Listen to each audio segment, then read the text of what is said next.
तो हेलो दोस्तों, नमस्कार। फिर से आप सभी का स्वागत है। और आज हमारे साथ वो हैं जिनको हम आपको पहले भी दिखा चुके हैं वीडियो में, उनसे काफ़ी बातें हो चुकी, लेकिन काफ़ी लोगों ने हमें पर्सनली आके बोला और कमेंट्स भी आए थे कि सर को फिर से एक बार लेके आओ चैनल पर। तो आज हमारे साथ हैं अर्णव मिश्रा रायबरेली से, जिन्होंने आईएएस की परीक्षा में 56वीं रैंक हासिल करी हुई है। तो चलिए शुरू करते हैं अपने कुछ सवाल। सर, सबसे पहले तो आप ये बताइए कि जब आपका सिलेक्शन हुआ था उसके बाद ही क्या प्रोसीजर होती है लवासन तक पहुँचने की? जी। आप सभी को मेरा नमस्ते। मेरा नाम अर्णव मिश्रा है और ये सेकंड टाइम है जब मैं आप लोग के सामने प्रस्तुत हूँ और आप लोग के जो भी सवाल हैं उनको मैं आंसर करने की कोशिश करूँगा। तो मतलब आपका फर्स्ट क्वेश्चन ये था कि रिज़ल्ट आने के बाद और लबासना ज्वाइनिंग के पहले क्या क्या प्रोसीजर्स होते हैं। तो मतलब काफ़ी सारा पेपर वर्क होता है। जैसे मैं पहले ऑलरेडी सर्विस में था, मैं यूपी स्टेट में डिप्टी कलेक्टर की पोजीशन पे पहले से था। तो मुझे जैसे एक्स्ट्रा पेपर वर्क करना पड़ा, मैंने अपनी पुरानी पोजीशन से रिज़ाइन किया, पूरा वो प्रोसेस कंप्लीट किया और वापस से लबासना के जो पेपर वर्क होते हैं उनको कंप्लीट किया। उस पेपर वर्क्स में जैसे कि आप प्रीवियस किसी सर्विस में रहे हैं या नहीं रहे हैं तो कितना समय तक रहे हैं, वहाँ से आपका क्लियरेंस हो चुका है या नहीं हो चुका है, आपके फाइनेंशियल एसेट्स क्या हैं जॉइनिंग के समय। तो इसी तरह की बहुत सारी प्रक्रियाएँ होती हैं जो कि आपको फुलफ़िल करनी होती हैं, और आपके फैमिली डिटेल्स वगैरह। तो इस तरीके की प्रोसीजर्स आप कंप्लीट करके फाइनली आप मसूरी पहुंचते हैं लबासना, और वहाँ पे भी आपका ये सारा पेपर वर्क एक बार चेक होता है और उसके चेक होने के फाइनली फिर 1-2 दिन के अंदर ये पेपर वर्क चेक होने के बाद फिर आपको ऑफिशियल ज्वाइनिंग दी जाती है। अच्छा। सर, आप हमें अगर लबासना डिफाइन कर सके क्या होता है तो उसके बारे में कुछ बताइए।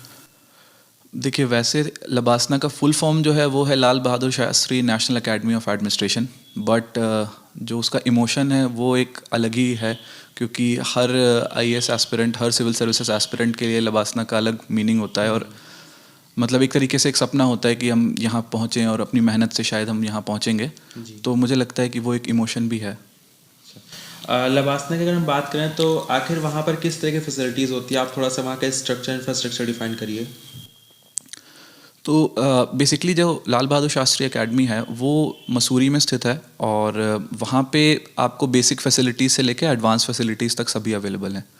तो जैसे बेसिक फैसिलिटीज़ में हॉस्टल फैसिलिटीज़, जो कि एक बहुत एसेंशियल कंपोनेंट है, और मसूरी कंपेयर टू प्लेन्स, हम लोग जैसे यहाँ रहते हैं तो कंपेयर टू ठंडा भी बहुत रहता है, तो उसको उस हिसाब से पूरा डिज़ाइन किया गया है। तो जैसे कि पूरा जो एकेडमी है वो एक पहाड़ पर बसी हुई है, तो वहाँ पे जो हॉस्टल्स हैं वो भी पहाड़ पे बसे हुए हैं, क्लासरूम्स वो भी पहाड़ों पर ही हैं, तो उनका एक इंफ्रास्ट्रक्चर अलग तरीके से बनता है।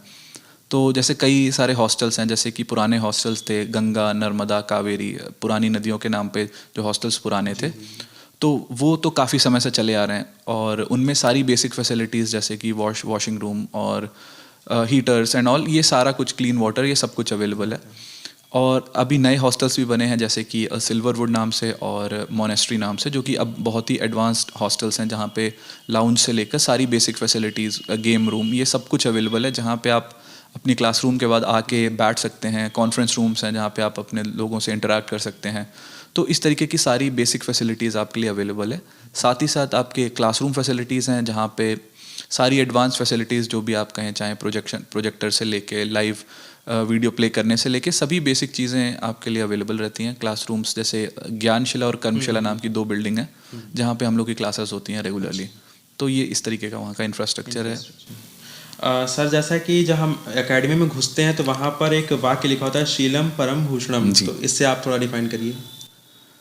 हाँ, ये मतलब जब मैं एकेडमी नहीं गया था और जब तैयारी कर रहा था, तो मेरा भी हमेशा से एक सपना था कि इस स्टेटमेंट के नीचे जाके फ़ोटो खिंचाऊँ, क्योंकि ये स्टेटमेंट हमेशा मतलब ये रिप्रेजेंट करता है एकेडमी को, और ये एकेडमी का मोटो भी है।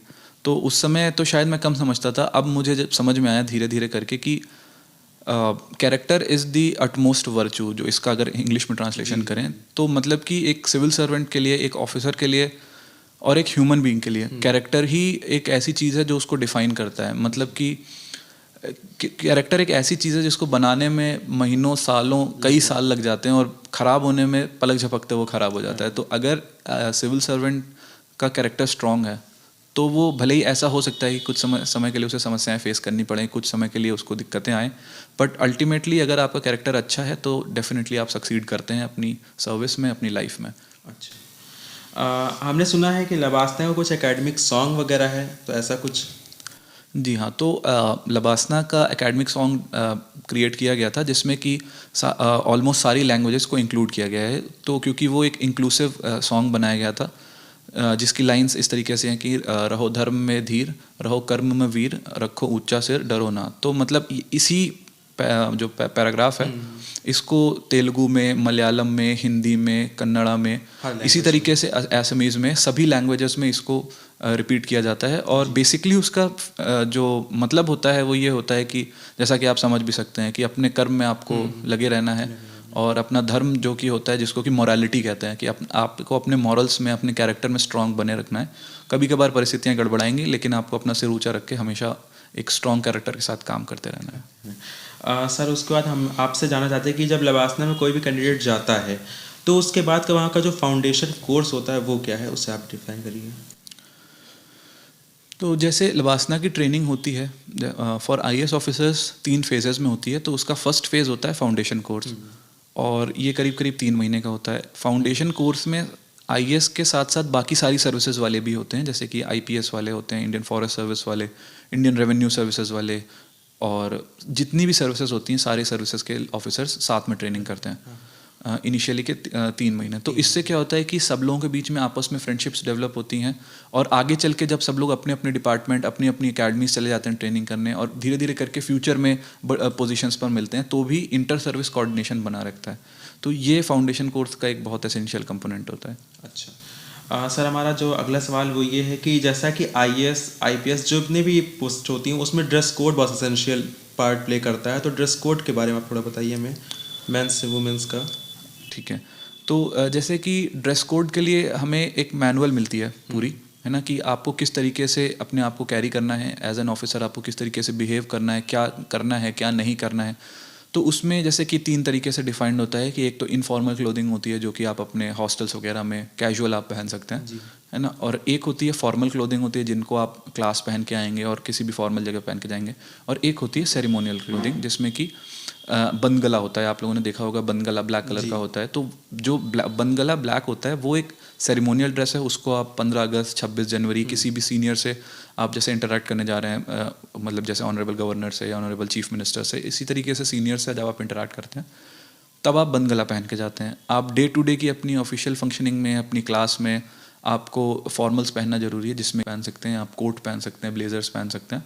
तो इस तरीके से आपकी फॉर्मल ड्रेसिंग बहुत ही एसेंशियल कंपोनेंट है। और अगर आप जैसे कि, और आपका स्पोर्ट्स ड्रेसिंग भी इंपॉर्टेंट है, जैसे सुबह के टाइम पे फाउंडेशन में और आगे भी स्पोर्ट्स एक्टिविटीज़ होती हैं। तो अगर उसमें आप स्पोर्ट्स क्लोथ्स में ड्रेस नहीं है, लबासना के ट्रैक सूट्स होते हैं अपने, और लबासना की जैकेट्स होती हैं, उनमें ड्रेस नहीं है, आप प्रॉपर शूज़ पहन के नहीं आए, तो आप उनमें पार्टिसिपेट नहीं करेंगे। देल टर्न यू बैक, आपको वापस जाके चेंज करके आना पड़ेगा। और ये एक बहुत ही लंबा टास्क भी होता है, क्योंकि पहाड़ों पे पूरी एकेडमी बनी हुई है, तो आपको बहुत कम टाइम में वापस चेंज करके आना है। तो ड्रेसिंग एक एसेंशियल कंपोनेंट है, चाहे मेस हो चाहे कहीं पे भी हो, आपको फॉर्मल ड्रेसिंग में हमेशा रहना है। अच्छा, अब वीमेंस की बात करें तो वीमेंस के लिए साड़ी? हाँ, विमेन के लिए साड़ी और सूट दोनों आप अलाउड रहता है, लेकिन सेरेमोनियल ड्रेस हमेशा साड़ी रहती है। अच्छा,